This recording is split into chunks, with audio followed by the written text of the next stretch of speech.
નમસ્કાર મિત્રો, અમારી આ યુટ્યુબ ચેનલમાં આપનું સ્વાગત છે. ઝવેરચંદ મેઘાણીની વાર્તા દીકરો.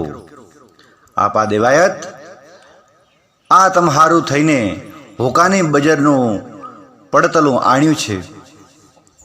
ભારી મીઠી બજર હાથ પડી. તે મનમાં થયું કે આ બજરનો ધુમાડો તો આપા દેવાયતને ઘૂંટમાં જ સોંપે. એમ કહીને ભર દાયરામાંથી એક કાઠી આવે. વચ્ચોવચ્ચ બેઠેલા એક પડછંદ પુરુષની સામે તમાકુનું પડતલું ધરે છે અને જાણે કોઈ ખંડિયારની પાસે નજરાણું લેતા હોય એમ એ પુરુષ જરાક ડોકી હલાવે છે.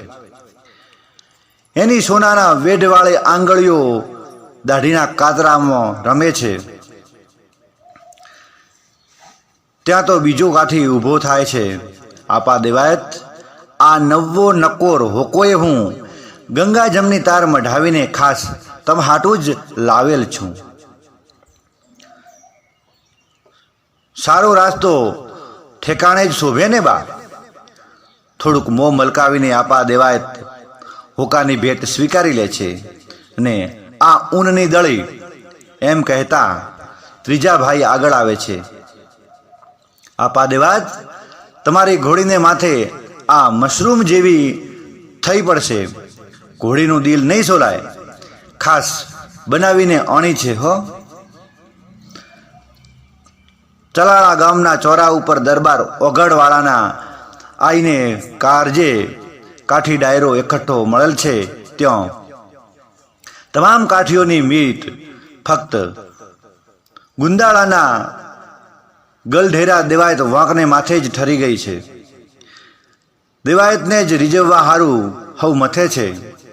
દેવાયતની આંખ કરડી થાય એ વાતનો તમામને ફફડાટ છે. દેવાયત વાંક જેનો દુશ્મન બને એનો ગામડો 3 દિવસમાં ટીંબો થાય. આગેની એક તાંભલીને થડ દિલ ટેકવીને એક આધેડ અવસ્થાનો મર્દ બેઠો છે. પછેડીની પલાઠ ભીડી છે. એની મૂછ ફરકી રહી છે. એના હોઠ મરક મરક થાય છે. પડખે બેઠેલા કાઠીએ હળવે હાદે પૂછે છે, કાઠીઓમાં આ કઢીજણાપણું ક્યાંથી પેઠું ભાઈ? જેની આટલી બધી ભાટાઈ કરવી પડે છે? એવો માધાતા કોણ છે આ દેવાયત વાંક? ચૂપ ભાઈ ચૂપ. આપા લાખા, તું હજી છોકરું છો. તારું લાખા પાદર હજી દેવાયતના ઘોડાના ડાબલા હેઠ પડ્યું નથી લાગતું.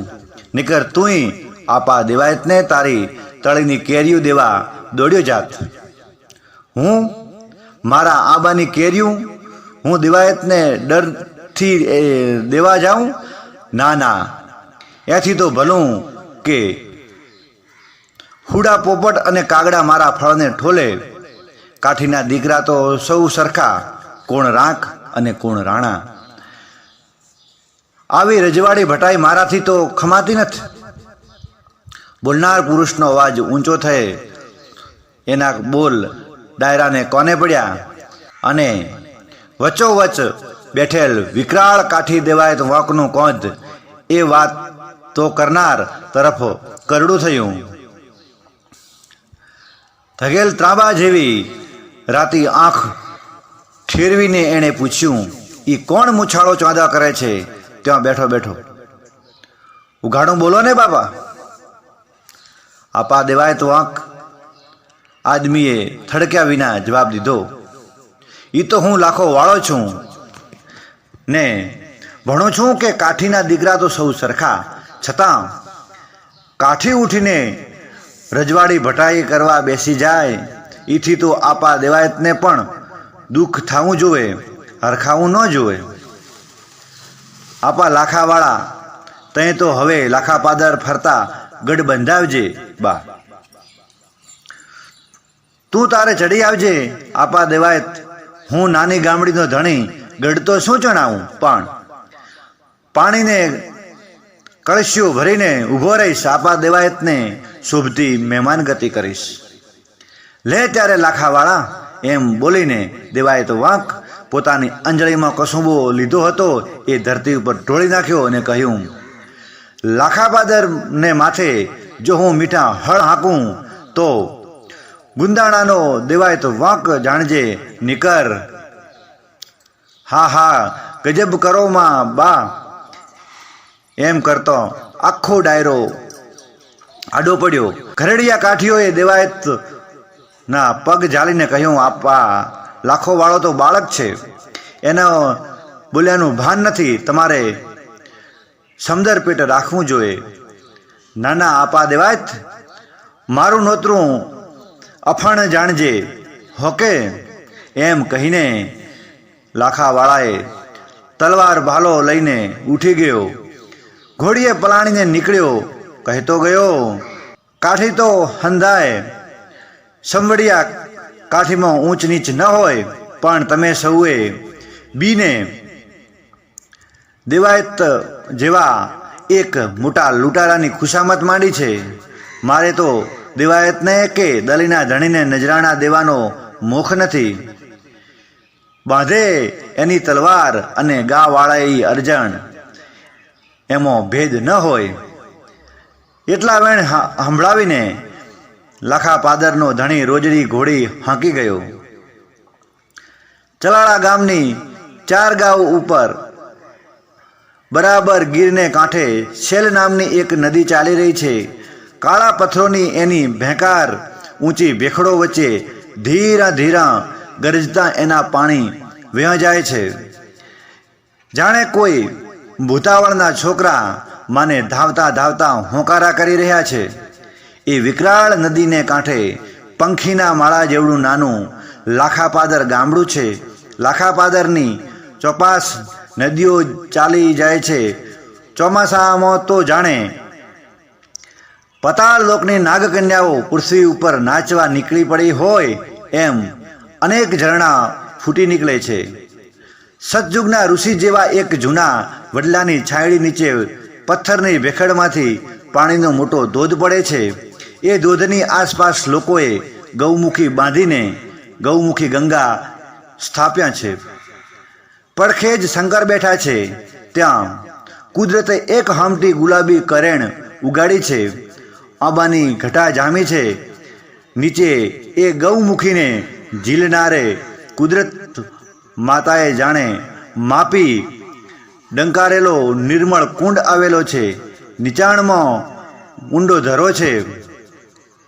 વડના ઉપર મોરલા ટહુકે છે. ગૌમુખીના નીર ખળખળે છે. કુંડમાં નાની માછલીઓ તગતગે છે ને ધૂણામાં મગરે શેલે છે.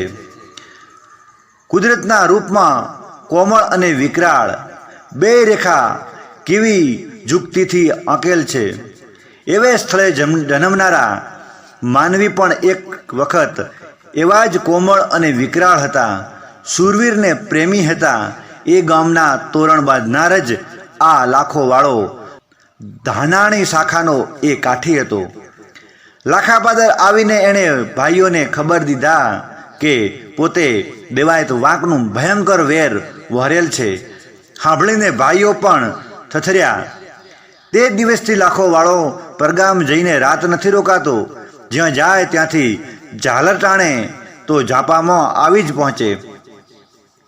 એ વાતને તો 6-8 મહિના થઈ ગયા. લાખાવાળાને લાગ્યું કે દેવાયત કાં તો ભૂલી ગયો ને કાં તો થડકી ગયો. એ રીતે મનમાં ફડકો ઓછો થયો. એક દિવસ લાખોવાળો ચલાળે ગયેલ છે. ઓઘડવાળાને એના ભત્રીજાની વચ્ચે તકરાર પતાવવાની હતી. હાજ પડે એણે રજા માગી, પણ ઓગળવાળો કહે, આપા આજની રાત તે નહીં જવા દઈએ. અને હવે ક્યાં દેવાય તમારી વાહે ફમતો ફરે છે? લાખોવાળો કચવાતે મને રોકાયો. અહીં લાખાપાદરમાં શું થયું? સાંજ પડી અને વાવડ મળ્યા કે દેવાયત કટક લઈને આવે છે. ગામનો ઝાપો બંધ કરી આડા ગાડા ગોઠવી લોકો હથિયાર લઈને ઊભા રહ્યા. પણ પોતાના મોવડી વિના લોકોની છાતી ભાંગી ગઈ. ઉલટાના લોકો તો આવું વેર હાથે કરીને વહરનાર લાખાવાળા ઉપર દાજે બળી ગયા. દેવાયતનું કટક પડ્યું ઝાપા ઉપર. લાખાપાદરના કંઈક જવાન કામ આવ્યા. ઝાપો તૂટ્યો. કટક ગામમાં પેસીને વસ્તીને ધમરોળવા માંડ્યું. નક્કી કર્યું હતું કે લૂંટ કરીને સૌએ પરબારા ગામને સીમાડે કોઈ ઝાડ નીચે મળવું. એ પ્રમાણે સૌ ચાલવા માંડ્યા. ગામમાં મસાણ જેવી શાંતિ છવાઈ ગઈ. દેવાયત સમજતો હતો કે લાખો ઘરમાં સંતાઈ રહ્યો છે. એ લાખાવાળાને ફળિયામાં જઈને હાકલા કરવા માંડ્યો. કાઠી, બારો નીકળ, બારો નીકળ. ત્યાંથી તું કઈ મોઢે બકી ગયો હતો? ઓરડામાં ઊભી ઊભી લાખાવાળાની સ્ત્રી થરથરતી હતી. એણે જવાબ દીધો, આપા દેવાત, કાઠી ઘરે હોત તો સેલને સામે કાંઠે તને લેવા આવત, સંતાત નહીં. ઊંચી ઊંચી ઓસરીની એક તાંભલીને ટેકો દઈને લાખાવાળાની દીકરી હીરબાઈ ઊભી હતી. 15 વર્ષની ઉંમર થઈ હશે. દેવાયતના પડકારા, લોહી તરબોળ ભાલો કે લાલ ઘૂમ આંખો એ છોકરીને મન જાણે કંઈક જોવા જેવું લાગતું હતું, બીવા જેવું નહીં. એ શાંત ઊભી હતી. અંધારી રાત્રે જોગમાયા જેવી લાગતી હતી. મોતની લીલા તો જાણે ખૂબ નિરખી હોય એવી ઠરેલી એની મુખમુદ્રા હતી. પેલા વડલાની છાંયડીએ રમેલી, કછોટો ભીડીને ઝાડવે ચડેલી, ધરામાં ઢબી ઢબીને વજ્ર જેવી એની કાયા બનેલી. શેલ નદીના ધૂણામાં એણે મગરમચ્છના મોંમાંથી બકરું પણ છોડાવેલું ને હીરબાઈએ તો લાખા પાદરના ચોકમાં શેલ નદીના કાંઠા ગુંજી ઉઠે એવો તેજમલ ઠાકોરનો રાહાડો કંઈક વાર ગાયો હતો. દેવાયતે જોયું તો ફળિયામાં એક કન્યા ઊભી હતી અને તાંભલી પાસે જ એક વછેરો બાંધેલો. બાપ હગા દીકરાને ચડવા ન આપે એવો એ વછેરો હતો. લાખાવાળાનો આત્મા એ વછેરો. દેવાયતે વિચાર્યું કે આ વછેરો લઈ જઈને જગતને બતાવીશ. લાખોવાળો જીવશે ત્યાં સુધી નીચું જોઈને જ ચાલશે. પોતાના હાથમાં ભાલો હતો. એ ઓસરીની કોરે ટેકવીને વછેરાના પગની પછાડી છોડવા દેવાયત નીચે બેઠો. માથું નીચું રાખીને પછાડી છોડવા માંડ્યો. બરડો બરાબર દીકરી હીરબાઈના સામે રહ્યો. ઓરડામાંથી માં કહે, બેટા હીરબાઈ અહીં આવતી રહે. પણ હીરબાઈ શું જોઈ રહી છે? તૈયાર ભાલો, તૈયાર બરડો અને નિર્જન ફળિયું. વિચાર કરવાનો એને વખત નહોતો. એણે ભાલો ઉપાડ્યો. ત્યાં ઊભા ઊભા જ 2 હાથે ભાલો ઝાલીને જોગમાયાએ દેવાયતના પહોળા બરડામાં ભાલાનો ઘા મૂક્યો. ભાંચ દેતો ભાલો શરીર હુંહરવો ગયો. દેવાયતને ધરતી સાથે જડી દીધો.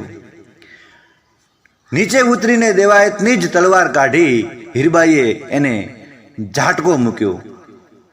શત્રુના શરીરના કટકા કર્યા. પછી માને બોલાવી, માડી પછડી લાવ, ગાંસડી બાંધીએ.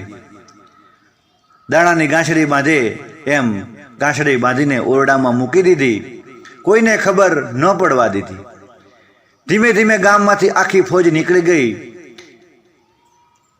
સૌને મન એમ હતું કે દેવાયત તો મોઢા આગળ નીકળી ગયો છે. દીકરીએ તે જ ટાણે ગઢવીને બોલાવ્યા. કહે, ચલાણે જાઓ ને બાપુને કહો કે પરબારા ક્યાંય ન જાય. અહીં આવીને એકવાર મોઢે થઈને પછી ભલે દેવાયતની સામે જાય, પણ પરબારા જાય તો મને મરતી દેખે. ગઢવી ચલાળે પહોંચ્યા. દરબારે વાત સાંભળી કે દેવાયતે ગામ ભાગ્યું. લાખાવાળાને માથે જાણે હાથે આકાશ તૂટી પડ્યો. હવે હું શું મોઢું લઈને લાખા પાદર આવું? પરબારો શત્રુને હાથે જ મરીશ. પણ એકની એક દીકરીના હમ. ડાય દીકરી શા સારું બોલાવતી હશે? મારા સંતાનને મારું મોઢું કાળું કરવાની કુમુતી સૂજે શું? કંઈક કારણ હશે. જાઉં તો ખરો. દરબાર ઘેર પહોંચ્યા. ત્યાં ધીરેક રહીને દીકરીએ કહ્યું, બાપુ તમારે જાવું હોય તો ભલે, પણ કટક કોરું નથી ગયું. એક જણને તો મેં અહીં રાખ્યો છે. એમ કહીને ઓરડામાં લઈ ગઈ અને ગાંસડી છોડી બતાવી. લાખાવાળાએ મોઢું ઓળખ્યું, એ તો દેવાયત વાંક પોતે જ. દરબારનું હૈયું હરખથી અને ગર્વથી ફાટવા લાગ્યું. એણે દીકરીને માથે હાથ મૂક્યો. બેટા, દુનિયા કહેતી હતી કે લાખાવાળાને દીકરી છે, પણ ના ના, મારે તો દીકરો છે. અને મૂર્ખ દેવાયત, વછેરીની પછાડી કાઢવા તું સીધને નીચે બેઠો. ઊભા ઊભા તરવારથી કાપતા ન આવડ્યું? પણ તારા અભિમાન ક્યાં ઓછા હતા?